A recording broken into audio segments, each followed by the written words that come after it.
부모와 자녀가 함께하는 대화 네 번째 만남에 오신 여러분을 환영하며 축복합니다. 오늘은 네 번째 주제, 당신의 사랑 소통되게 하라라는 주제로 5가지 사랑의 언어라는 책을 통해서 여러분과 함께 나눔을 갖고자 합니다. 1주, 2주, 3주는 가트맨 박사, 최성희 박사가 지은 감정 코칭 책으로 우리가 내용을 살펴보면서 제가 첫째 주에 여러분들과 함께 시작했는데 오늘 벌써 마지막 주가 되었습니다. 처음 시작하면서 아이들은 대개 부모와의 상호작용을 통해 자신이 누구인지, 가치 있는 사람인지, 또 감정적인 상황에 어떻게 대처해야 하는지를 배우고, 또 부모가 아이의 감정을, 속마음을 읽지 못하고 행동만을 본다면 아이들은 부모로부터 이해받지 못한다고 느끼면서 더 큰 문제 행동을 일으킨다라고 말씀을 드렸습니다. 그러면서 4주 동안 우리가 부모인 우리들이 아이에게 어떠한 말과 행동을 했는지 돌아보는 시간을 갖자고 말씀을 드렸는데 3주간 동안 돌아보는 시간이 되셨는지요? 오늘은 우리 좀 더 구체적인 대화의 내용으로 함께 해보도록 하겠습니다. 이 앞에 게리 체프먼이 지은 5가지 사랑의 언어라는 책이 있습니다. 여러분의 그 5월달 가정의 달에 소책자 내용 중에 이 내용이 들어가 있었습니다. 오늘 저는 여러분과 함께 5가지 사랑의 언어 내용을, 책 내용을 가지고 또 여러분에게 5월달 사랑의 책자를 드렸던 내용을 보면서 함께 준비해 나간다면 더 도움이 되실 것 같습니다. 혹시 준비가 안 되신 분들은 지금 이 시간에 찾아오시면 더 좋을 것 같아요. 또 사랑의 언어에는 5가지 사랑의 언어가 싱글의 5가지 사랑의 언어가 있고요. 남성을 위한 5가지 사랑의 언어가 있고 또 10대의 5가지 사랑의 언어가 있습니다. 저는 오늘 기본적인 5가지 사랑의 언어와 10대의 사랑의 언어, 우리의 자녀들의 사랑의 언어는 무엇인지를 더 살펴보면서 당신의 사랑 소통되게 하라라는 주제로 함께 가려고 합니다. 우리가 발달 단계의 특성과 이해를 우리가 3주 동안 살펴봤는데 우리가 다시 한번 오늘 살펴보면은 영유아기의 가장 핵심적인 것은 무엇이었을까요? 애착이다라는 것이죠. 또 유년기는 심리적 이유기. 그래서 이 시기에 우리 아이들의 사랑의 언어, 또 애정, 또 공감, 이런 욕구들이 얼마만큼 채워졌느냐에 따라서 우리 자녀들이 사랑의 언어로 충분히 소통이 되고 또 충족이 되어졌는지를 점검해 볼 수 있습니다. 제가 5년 동안에 6년 동안의 가정사역과 또 가족 힐링 캠프를 통해서 가장 많이 느낀 것은 우리 자녀들뿐만 아니라 모두가 사랑의 욕구가 채워지지 않고 사랑의 탱크가 비어 있어서 이것을 채우려고 서로가 갈등하고 관계에 어려움이 있었다라는 것을 제가 보게 되었습니다. 그래서 저는 오늘 사랑의 5가지 언어를 통해서 다시 한번 구체적인 사랑을 표현하는 또 관계를 회복해보는 그런 여정을 갖고자 합니다. 또 사춘기에는 가장 중요한 뇌과학으로 이해할 수 있는 리모델링에 대한 이야기를 들었고요. 그러면서 우리가 가장 중요한 이 시기까지의 가장 중요한 것, 우리의 자녀들이 부모님으로부터 성장 사랑을 해왔는지, 결핍 사랑을 해왔는지, 또한 저와 여러분이 성장 과정 속에서 우리는 충분히 성장 사랑을 해왔는지 아니면 결핍 사랑을 해왔는지 한번 돌아봤으면 좋겠습니다. 이 결핍 사랑은 결국은 우리가 죽을 때까지 이것을 채우고자 하는, 그리고 이 욕구를 채움받고 싶어하는 그 사랑의 욕구가 가장 우리의 욕구 중에 가장 강력한 것이 아닌가라는 생각을 해보았습니다. 그러면서 메슬로라는 심리학자가 욕구 이론을 통해서 자기 통찰을 이야기했는데 영아기, 유아기 때 생리적인 욕구와 안전의 욕구를 채워가고 심리적 이유기인 아동기 때 애정과 공감의 욕구를 통해서 사랑과 관계에 갈망, 또 이것이 가정 안에서 또 친구와의 관계 안에서 이것이 채워져야 된다는 것이죠. 그러면서 사춘기에 접어들면서 자존의 욕구가 채워져서 자아실현의 욕구로 넘어가게 되어 있습니다. 이 순서는 채워져야지 다음 단계로 넘어갈 수 있다는 것이죠. 그런데 가장 많이 걸림돌이 여기가 아니었나라는 생각을 해봅니다. 그러면서 저는 오늘 10대들에 대한 사랑의 언어에 대해서 좀 더 구체적으로 살펴보고자 합니다. 그러면 5가지 사랑의 언어가 무엇일까요? 우리 여러분의 5월달 가정의 달 때 제시를 해드렸는데 아마 가족들이 함께 사랑의 언어를 체크해 보신 가정도 있고 그렇지 못한 가정도 있겠지만 이 시간을 통해서 다시 한번 체크해 보고 점검하는 그런 시간이 되었으면 좋겠습니다. 사랑의 언어에는 5가지가 있는데 앞에 보시는 것처럼 인정하는 말, 함께하는 시간, 선물, 봉사, 스킨십 이렇게 5가지가 있습니다. 우리 아이들이 어려서부터 이러한 사랑의 언어가 무엇인지 또 소통에 대한 그런 배움을 가정 안에서 부모님으로부터 배워나간다면 지금은 어린아이지만 자녀들이 장성하여서 데이트를 하게 된다면 자기가 생각하는 사랑의 방법이 아니라 상대방의 사랑의 언어로 또 서로 언어를 소통하게 되면서 더 깊이 있는 또 배려하는 그런 아주 중요한 사랑의 관계를 맺어가는 그러한 자녀들의 미래가 될 줄로 압니다. 게리 체프먼 박사는 5가지 사랑의 언어를 이야기하면서 유형을 설명했죠. 그러면은 5가지 사랑의 언어, 인정하는 말, 특별히 격려하는 말, 또 칭찬이나 높여주는 말, 인정하는 말을 들으면 때 사랑을 느낀다라고 이야기합니다. 이것이 곧 인정받고 싶은 욕구이겠죠.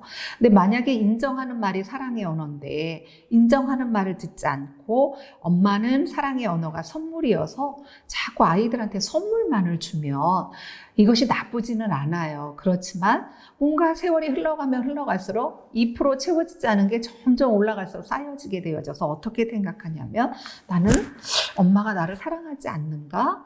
아빠가 나를 사랑하지 않나? 라는 이러한 마음으로 사랑의 탱크가 자꾸 채워지지 않게 된다는 것이죠. 그래서 우리는 나의 사랑의 언어가 무엇인지, 또 배우자의 사랑의 언어가 무엇인지, 또 우리의 자녀들의 사랑의 언어가 어떤 것인지를 오늘 이 5가지 사랑의 언어 중에 체크해 보시면 좋을 것 같습니다. 2번째는 함께하는 시간입니다. 함께 보내는 시간들이 많을수록 사랑을 느낀다는 거죠. 우리가 함께하는 시간은요, 하던 일을 멈추고 상대방과 함께하는 거예요. 그래서 같이 빵을 만들거나 TV를 같이 본다거나 또 게임을 한다거나 대화한다거나 가족이 함께 여행을 간다거나 하는 것들이 사랑의 언어, 또 충족받고 있다라고 생각이 되어질 수 있겠죠. 3번째는 선물이에요. 우리 선물하면 어떤 생각하세요? 돈? 또 어떤 꼭 가시적으로 보여지는 물질적인 선물 이렇게 많이 생각하는데요. 가장 중요한 거는 나 자신의 존재 자체, 또 우리 자녀들의 존재 자체가 가장 가치 있는 선물이다라는 것입니다. 그래서 우리 자녀들에게 선물의 가격이 중요한 게 아니라 먼저는 우리 자녀들의 존재 자체에 대해서 인정해주고 그리고 너희가 우리 딸이 엄마의 가장 소중한 선물이야.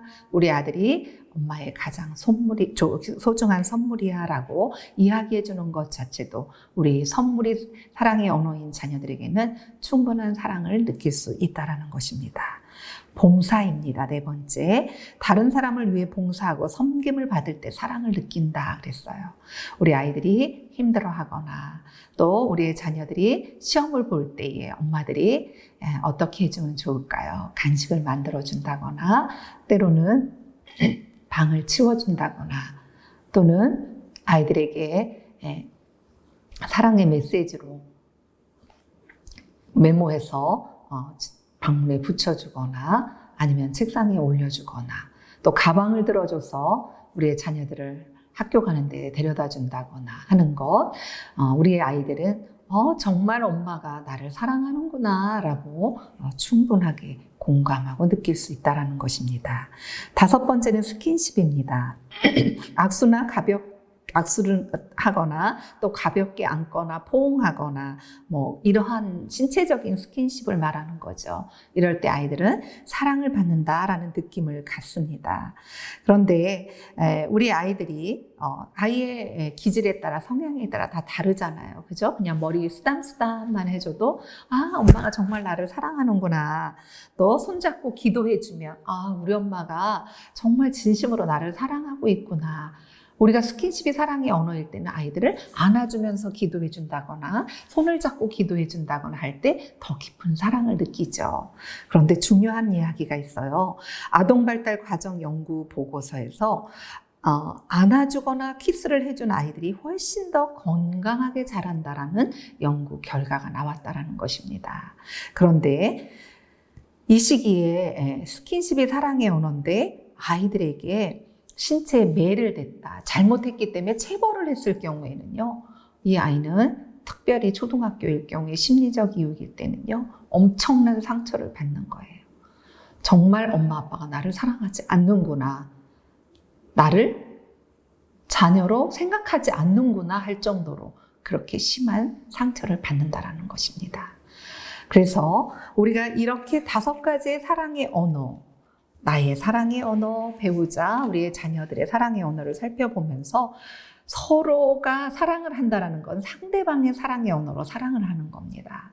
그래서 여러분들이 지금부터 상대방의 사랑의 언어로 사랑을 표현한다면 우리 아이들의 사랑의 탱크는 채워질 것이며 좀 더 소통이 훨씬 더 원활하게 되는 관계가 될 거라고 생각합니다. 게리 체프먼은 저자는 사랑의 언어뿐만 아니라 칭찬의 언어, 사과의 언어, 다 5가지 언어를 글을 썼습니다. 그런데 5가지 사랑의 언어와 5가지 칭찬의 언어는 똑같아요. 예를 들어서 인정하는 말이 사랑의 언어이면 칭찬할 때도 인정하는 말로 칭찬을 해줄 때 훨씬 더 공감이 되어지고 아이들이 사랑받을 뿐만 아니라 정말 더 칭찬받았다는 그러한 감정을 더 많이 공감하게 된다는 것입니다. 그래서 여러분들이 꼭 기억할 것은 여러분의 자녀의 언어가, 사랑의 언어가 어떤 것인지를 살펴본 다음에 우리의 자녀가 사랑의 언어가 선물이라면 정말 칭찬해 줄 때 선물로 칭찬을 해줘야 되겠죠. 다 마찬가지로 여러분들이 어떤 사랑의 언어냐에 따라서 이렇게 칭찬을 해주는 언어를 사용한다면 우리 아이들에게 행복은 2배로 더 높아지게 될 겁니다. 우리가 칭찬의 언어 또한 중요하지만 더 중요한 것이 한 가지 있죠. 사과의 언어입니다.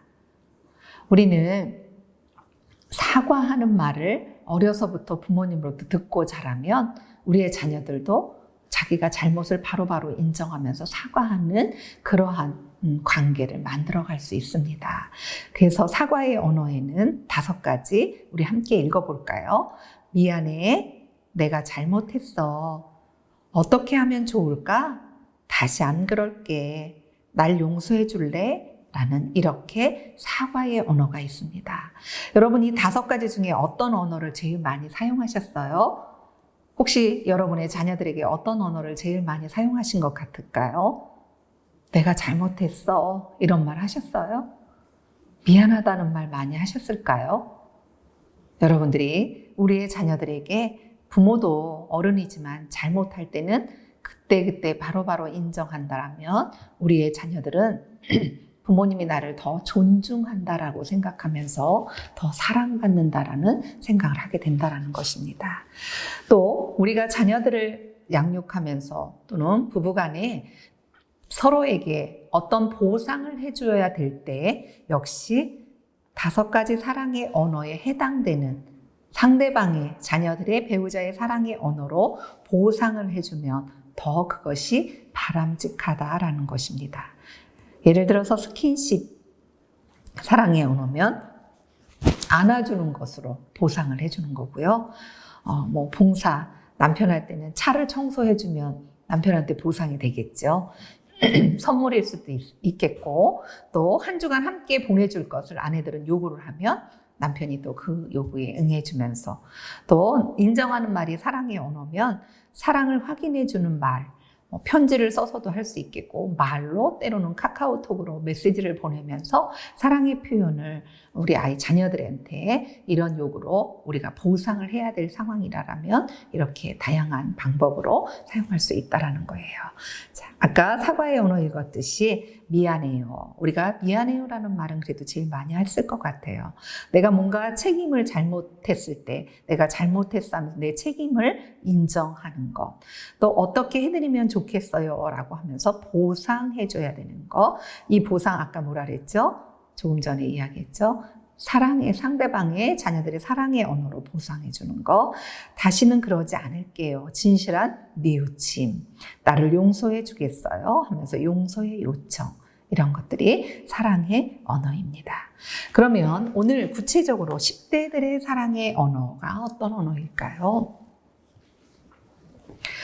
제1의 사랑의 언어가 인정하는 말이라면, 우리 자녀의 사랑의 언어가 인정하는 말이라면 부정적인 말에 깊은 상처를 받아요.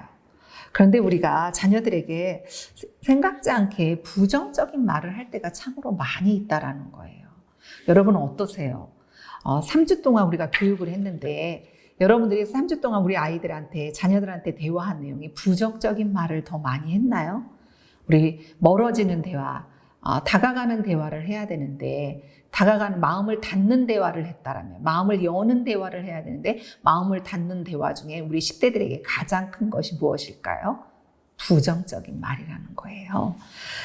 그래서 부정적인 말에 깊은 상처를 받을 뿐만 아니라 감정적인 사랑의 욕구에 아주 가장 깊이 있게 전달되기 때문에 아이들에게 큰 상처가 된다는 거예요.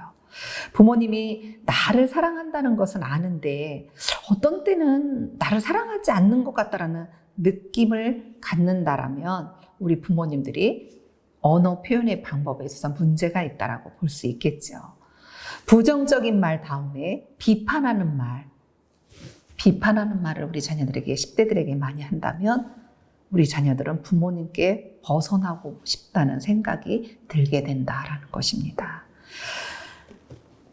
지난번에 말씀드린 것처럼 18세 이전의 부정적 경험 중에 많은 유형 중에 가장 프로테이지가 많은 것이 해당됐던 것이 뭐였다 그랬죠? 언어폭력이라고 그랬습니다.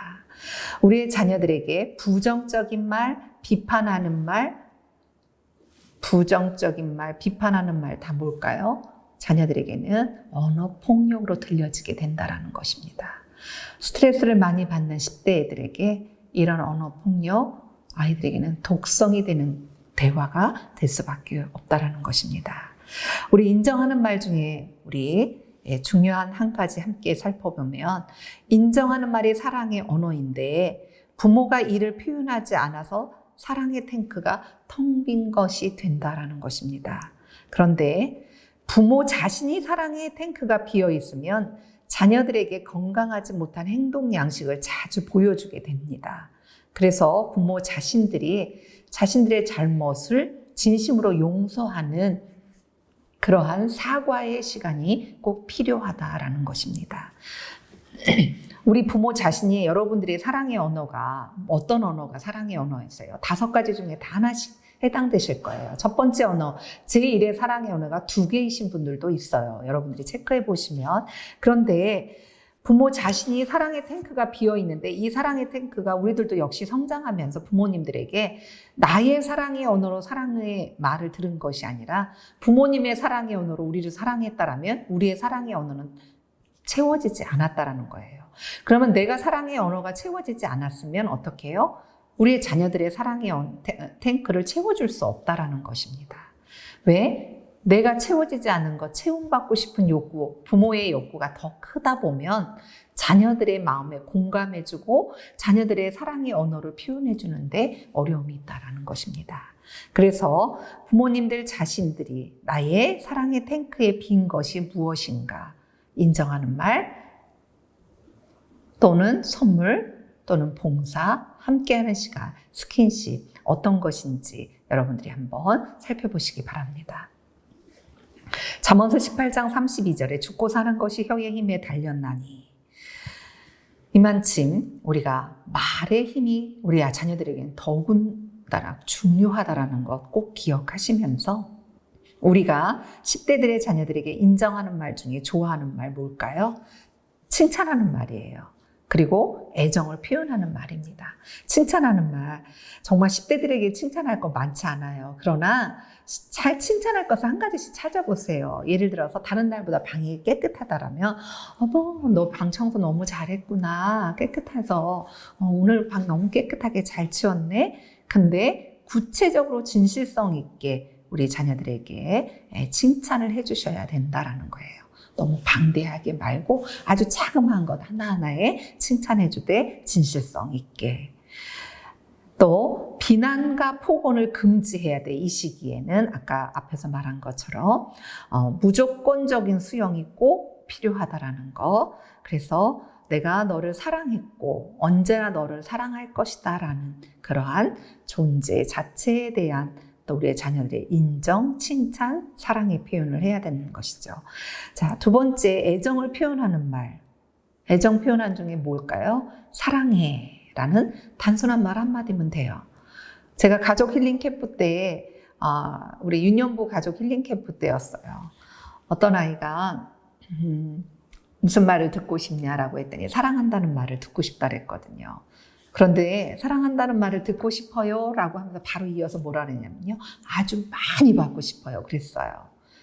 그래서 우리가 참석한 우리 모든 이제 가족들이 다 같이 우리 그 딸의 이름을 불러주면서 아무개야 사랑해 정말 마음을 다해 진심을 다해 우리가 그 사랑의 표현을 하게 되었어요. 그랬더니 아이가 얼굴색이 바뀌는 거예요. 그러면서 가족이 이렇게 4명이 모여 앉아서 하는 말, 누구한테 더 많이 사랑을 받고 싶었을까라고 질문을 했을 때 우리 딸아이가 하는 말이 뭐였을까요? 아빠로부터 사랑받고 싶다라는 말을 많이 듣고 싶었다라고 이야기를 했어요. 그래서 아빠가 다시금 딸을 안아주면서 사랑한다는 말을 충분하게 해줬어요. 그때부터 이 아이는 조잘조잘 많은 말을 하고 또 아빠의 자랑을 많이 하기 시작했어요. 그러면서 우리 아이가 우리 사랑하는 큰딸이 사랑해 한다는 말, 이 언어, 이 욕구가 충족되지 않았구나라는 것을 발견하게 되었습니다. 그런데 그 아이만이 아니에요. 거의 다 초등학생들에게 유치원 아이들부터 초등학생들 제가 봤을 때는 만 5세부터 사춘기까지 사춘기 아이들도 마찬가지예요. 사랑받고 싶은 욕구가 채워져야 되는 이 사랑의 탱크가 채워지지 않는 자녀들이 너무 많이 있었다라는 것을 발견하게 되었습니다. 제가 저희 담임 목사님께 엊그저께 인천과학예술고 학교를 이제 교장선생님 우리 권사님 방문을 하고 오셨는데 그 학교에 인사말이 잇따르죠. 인사말이 있는데 인사가 뭐냐면 사랑합니다 라고 인사한대요. 만나는 사람들한테마다. 그래서 제가 그 말을 들으면서 정말 10대들에게 너무 좋은 인사 방법이다. 정말 우리 권사님 교장선생님 너무 훌륭하시다. 우리 아이들에게는 이 말을 들으면 들을수록 그 사랑의 탱크가 충분히 채워지게 될 수 있다라는 그런 생각을 하면서 제가 오늘 강의하면서 이 내용을 소개해야 되겠다라고 생각을 했습니다. 한번 여러분의 가정 안에서 인사를 그렇게 해보면 어떨까요? 아무개야 사랑해 아침에 일어났을 때 아무개야 사랑해 하면서 우리 아이들을 깨우고 학교 갔다 왔을 때 수고했어 우리 딸 사랑해 라고 이야기해주면 어떨까요? 그러면 우리 아이들은 정말 그 사랑의 탱크가 계속해서 채워질 것 같습니다.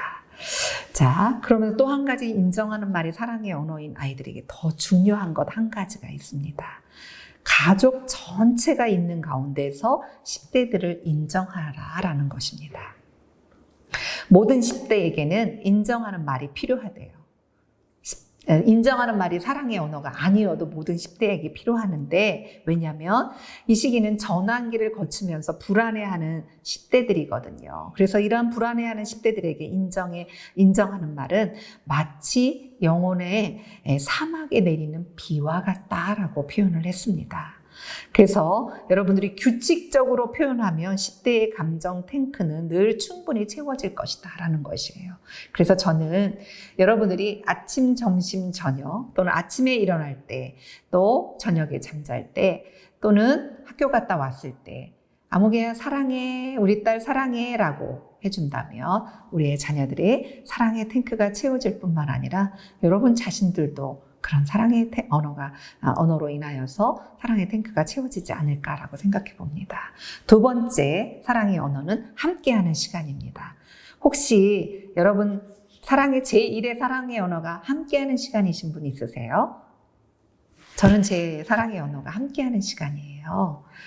이 함께하는 시간의 핵심은 연대감입니다. 서로 접촉하면서 함께 있는 것이 한 공간에 너와 함께 한다는 거, 난 우리가 함께 있는 것을 참 좋아한단다라는 10대 자녀가 관심의 대상이 자기라는 것을 꼭 여러분 본인 자신이라는 걸 느껴야 합니다. 그래서 아이들한테 어떻게 해야 돼요? 엄마는 너가 함께 있는 게 너무너무 행복해. 우리 아들과 딸과 이렇게 식사하는 거 엄마는 너무 행복해. 이렇게 우리가 함께 예배 드리는 거 너무 행복해. 함께 차를 타고 이렇게 교회를 가는 거 너무 행복해.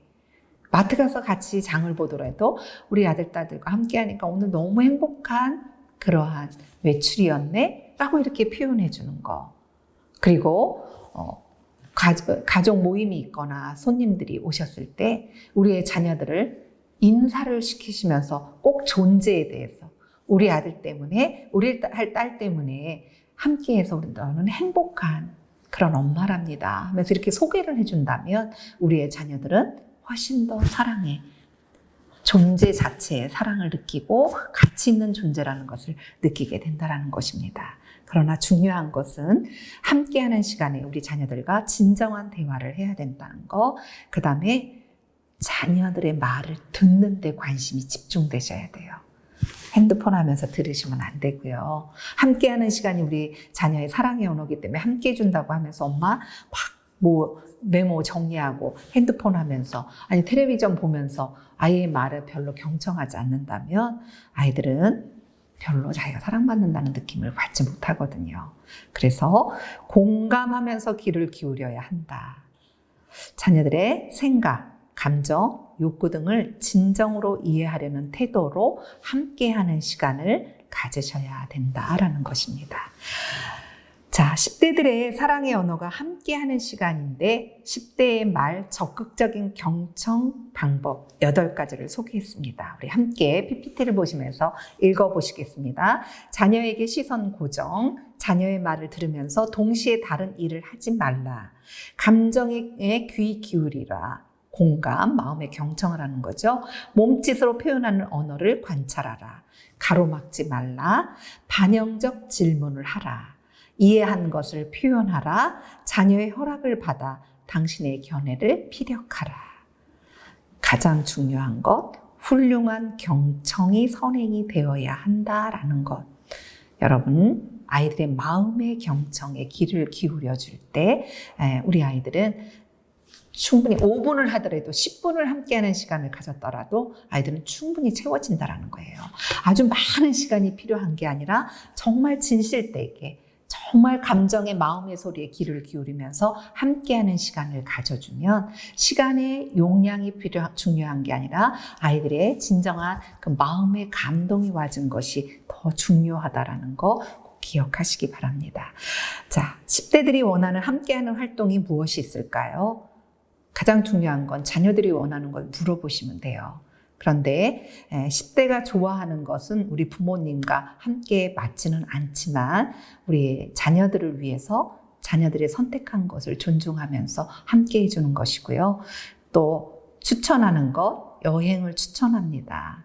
가까운 곳이든 꼭 멀지 않아도 자녀가 당신이 사랑한다는 것을 알게 해주는 기회가 여행이다라고 이야기를 해요.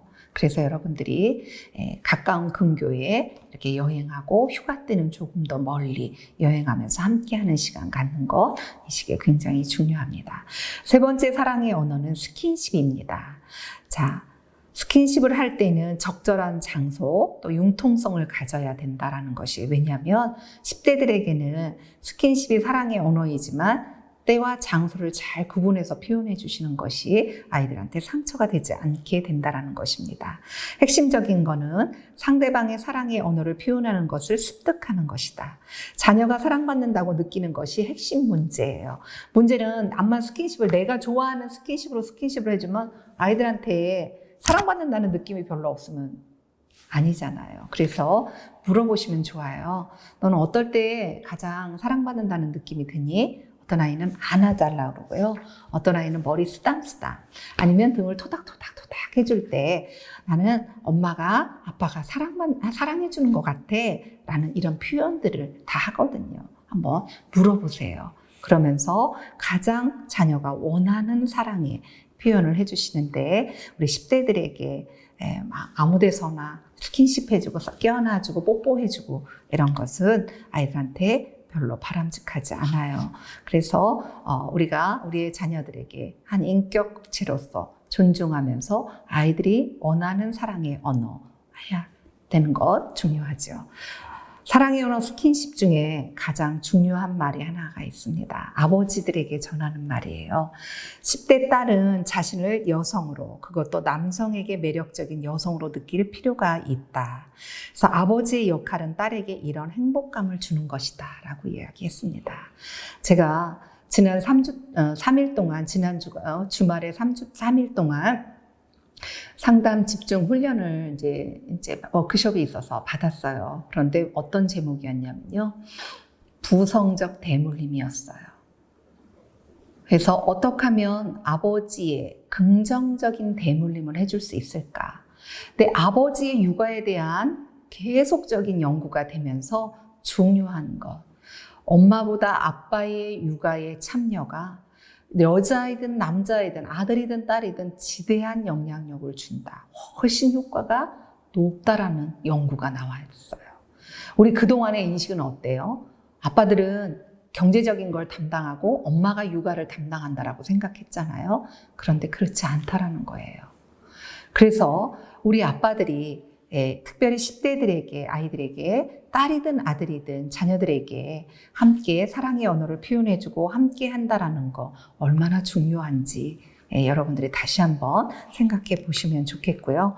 특별히 아버지들, 여러분의 딸들이 있다라면 오늘 딸의 사랑의 언어로 우리 딸들을 격려해주고 또 딸에게 칭찬해 주셨으면 좋겠습니다. 네 번째 사랑의 언어는 선물입니다.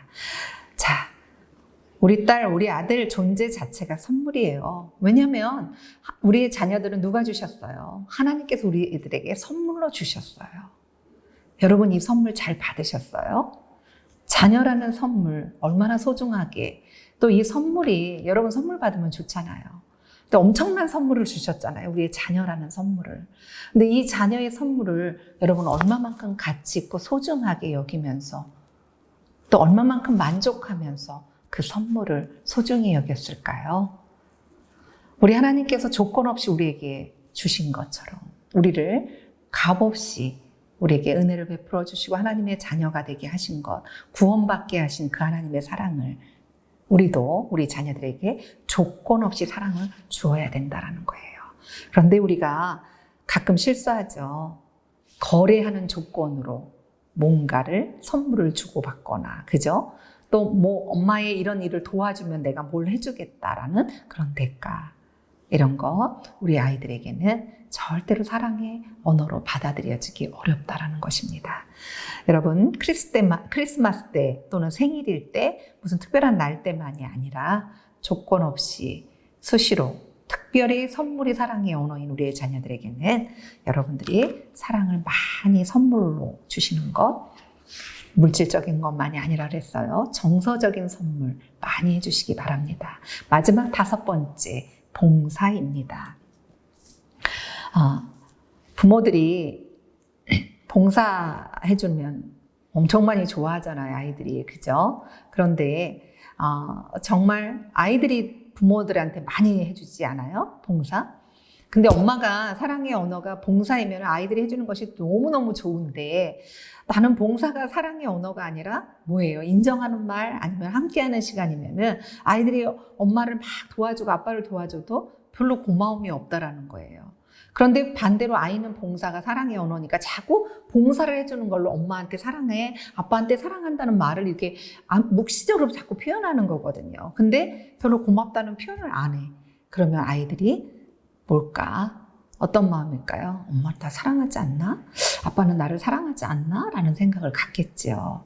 그래서 여러분들이 자녀들이 다 이 5가지 사랑의 언어가 아이들은 익숙하지 않기 때문에 자기의 사랑의 언어로 엄마들한테 자꾸 이야기하는 거예요. 그런데 우리가 그거를 잘 캐치하셔야 돼요. 잘 받아주셔야 돼요. 그래서 여러분들이 체크하지 않았더라도 이 5가지 중에 우리의 자녀들이 계속 반복해서 사용하는 표현들이 있을 거예요. 엄마 같이 어디 가자. 엄마 나랑 같이 있어. 그럼 이 아이는 사랑의 언어가 뭐예요? 함께하는 시간이에요. 엄마 나 잘했지? 엄마 나 정말 대단하지? 이렇게 말하는 거 인정하는 말이 사랑의 언어인 거예요. 엄마 나 이번 생일날 이거 해줘. 나 이번에 시험 봐서 잘 보면 이런 선물 해줘. 이거 뭘까요? 사랑의 언어가 선물인 거죠. 엄마 나는 엄마가 이런 걸 만들어주면 좋을 것 같아. 엄마 내가 이번에 시험 끝나고 나면 엄마가 내 방 청소해주면 좋을 것 같아. 이런 말하는 아이들은 뭘까요? 사랑의 언어가 봉사라는 것이죠. 이렇게 아이들이 유난히 요구했던 것들을 잘 들어보시면 그것이 자녀들의 사랑의 언어라는 거예요. 그래서 여러분들이 그렇지만 한번 체크리스트를 통해서 다시 한번 체크해서 정확하게 여러분들이 자녀들의 사랑의 언어가 무엇인지 살펴보시고 그 사랑의 언어로 사랑의 표현을 해서 우리의 자녀들과 우리 여러분들이 소통하는 그러한 관계, 그러한 소통의 언어를 통하여서 서로에게 사랑의 탱크를 아주 가득히 채워줄 수 있는 10대의 여정을 만들어주는 우리 부모들이 되기를 소망합니다. 우리가 이제 4주 동안의 이 핵심적인 내용만 간단하게 다뤘지만 이 내용은 굉장히 광범위한 것입니다. 그러나 4주 동안의 내용을 잘 다시 한번 들으시면서 여러분들이 책을 틈틈이 읽어가면서 꼭 기억할 것, 우리 아이들에게 말, 대화, 소통 이것이 아이들에게 다른 사람과의 관계성에 지대한 영향을 준다는 것 꼭 기억하시기 바랍니다. 첫 번째 주 아이의 감정을 공감해 주는 것이 진짜 사랑이다. 공감 많이 해주셨나요? 두 번째, 마음을 여는 대화와 마음을 닫는 대화. 마음을 여는 대화 많이 하셨죠? 비난, 경멸, 담쌓기, 방어가 아니라 어떤 말?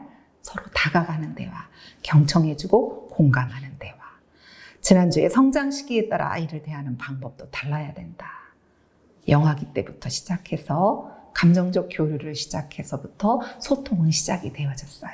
사춘기인 우리의 자녀들까지 우리가 우리의 자녀를 이해하기 위해서 발달 단계마다의 특성을 이해하면서 우리의 자녀들에게 바르게 소통해주고 바르게 대화해줄 수 있고 공감해줄 수 있는 그러한 저와 여러분이 되기를 소망합니다.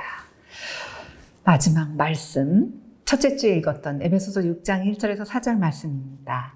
자녀들아 주 안에서 너희 부모에게 순종하라. 이것이 옳으니라. 내 아버지와 어머니를 공경하라. 이것은 약속 있는 첫 계명이니 이로써 내가 잘되고 땅에서 장수하리라. 또 아비들아 너희 자녀를 노엽게 하지 말고 오직 주의 교훈과 훈계로 양육하라. 이제 우리의 자녀를 그동안 노엽게 했던 것을 이제는 멈추시고 우리 자녀들에게 교훈과 훈계로 양육할 수 있는 이제 이후로의 삶이 되기를 소망합니다.